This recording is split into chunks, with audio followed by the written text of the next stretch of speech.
ce qu'on n'a pas, ce qu'on n'est pas, ce dont on manque, voilà les objets du désir et de l'amour.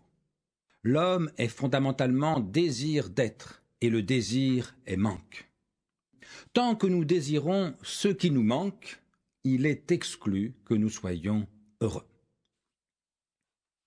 Pourquoi? Parce que le désir est manque, et parce que le manque est une souffrance. Comment voulez-vous être heureux quand vous manquez précisément de cela même que vous désirez? Être heureux, c'est avoir ce qu'on désire. Pas forcément tout ce que l'on désire, car alors chacun comprend que l'on ne sera jamais heureux, et que le bonheur, comme dira Kant, serait un idéal non de la raison, mais de l'imagination. Être heureux, c'est avoir non pas tout ce qu'on désire, mais enfin une bonne partie, peut-être la plus grosse partie, de ce qu'on désire. Soit. Mais si le désir est manque, on ne désire par définition que ce qu'on n'a pas.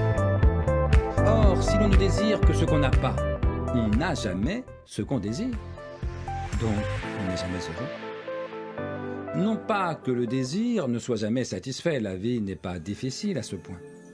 Mais en ceci que dès qu'un désir est satisfait, il n'y a plus de manque, donc plus de désir. Dès qu'un désir est satisfait, il s'abolit en tant que désir. Le plaisir, écrira Sartre, est la mort et l'échec du désir. Et bien loin d'avoir ce qu'on désire, on a alors ce qu'on désirait et qu'on ne désire plus. Comme être heureux, ce n'est pas avoir ce qu'on désirait, mais avoir ce qu'on désire, cela ne peut jamais arriver, puisqu'on ne désire, encore une fois, que ce qu'on n'a pas.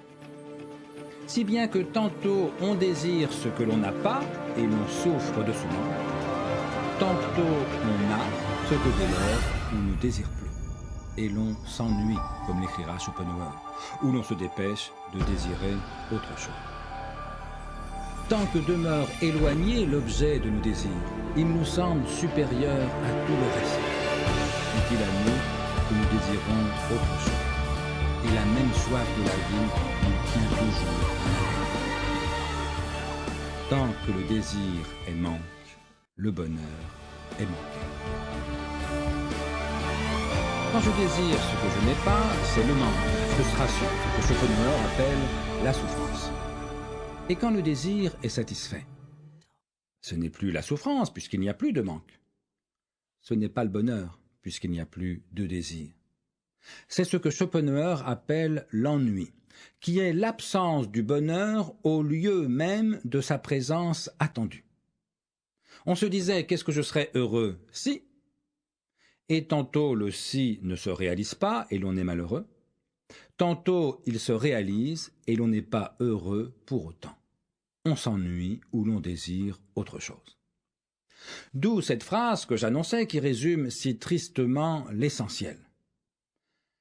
La vie donc oscille, comme un pendule, de droite à gauche, de la souffrance à l'ennui. Souffrance parce que je désire ce que je n'ai pas et que je souffre de ce manque. Ennui parce que j'ai ce que dès lors je ne désire plus.